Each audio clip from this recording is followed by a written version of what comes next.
తాకట్టులో ఉన్న బంగారాన్ని విడిపించి ఆ రోజు ఆన్లైన్ రేటుకే మేము కొంటాం. Sharma gold company.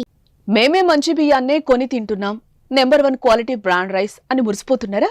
అయితే నేను చెప్పే ఈ విషయం తెలిస్తే మీ గుండెలు గుబేలు మారడం ఖాయమే. రైస్ ప్యాకెట్ బ్రాండ్ మంచిదే, మరి లోపల బియ్యం సంగతి ఏంటి? బియ్యం క్వాలిటీవేనా? మీరు కొన్న రేటుకి తగినవేనా? కాదు, అస్సలు కాదు. చాలాసార్లు మీకు కూడా ఈ డౌట్ వచ్చే ఉండొచ్చు.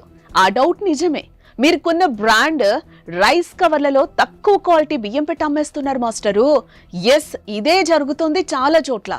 దీనమ్మ జీవితం. మన పరిస్థితి ఏంటంటే ఎక్కడికెళ్ళి ఏం కొన్నా డబ్బులు పోతున్నాయి, కానీ అది మంచిదో కాదో మాత్రం అస్సలు తెలియడం లేదు. ఇట్టే మోసం చేస్తున్నారు. పచ్చిగా చెప్పాలంటే గొర్రెలను చేస్తున్నారు. కల్తీ కల్తీ కల్తీ, ఎక్కడ ఇదే. కారం కల్తీ, నూనె కల్తీ, పసుపు కల్తీ, నీరు కల్తీ, తినుబండారాలన్నీ కల్తీయే. చివరికి మనం కడుపు నిండా తినే అన్నం కూడా ఇదే పరిస్థితి.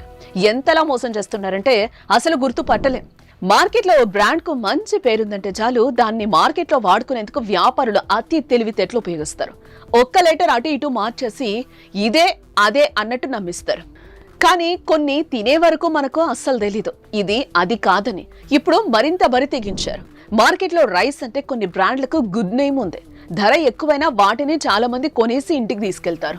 ఉదాహరణకు లలిత, బెల్, సమీరా వంటి బ్రాండ్లు ఎక్కువగా అమ్ముడవుతాయి. ఇప్పుడు కల్తీ రాయుళ్లు ఏం చేస్తున్నారో తెలుసా? లలిత, బెల్, సమీరా వంటి బ్రాండ్ బ్యాగుల్లో తక్కువ ఖరీదు గల బియ్యం వేస్తూ అమ్మేస్తున్నారు.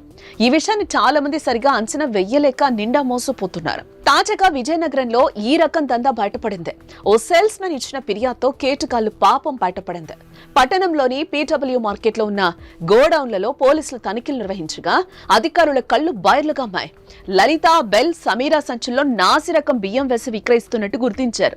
10 కాదు, 20 కాదు, ఏకంగా 641 రైస్ బ్యాగులను స్వాధీనం చేసుకుని సీట్ రిసీవర్ పై కేసులు కూడా నమోదు చేశారు పోలీసులు. చూసారుగా బయట పరిస్థితి ఎలా ఉందో. ఎక్కడ చూసినా మోసం, దగ.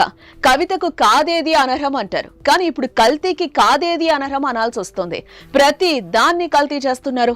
చిన్నపిల్లలు తాగే పాలు నుంచి వారు తినే చాక్లెట్లు, తినుబండారాలతో పాటు ఇంట్లో మనం నిత్యం వాడే మసాలా వస్తువులు కూడా కల్తీయే. అధికారులు తనిఖీల్లో ఇలాంటి కేటుగాళ్లు ఎందరూ పట్టుబడుతున్నా అడ్డుకట్ట మాత్రం పట్టం లేదే. కల్తీ దందా రోజుకో కొత్త రూపం దాల్చుకుంటోంది. అన్ని చోట్ల ఇది జరగకపోయినా మనం అప్రమత్తంగా లేకపోతే మాత్రం ఆస్పత్రి పాలే. అవునో కదో మీరే కామెంట్ చేయండి.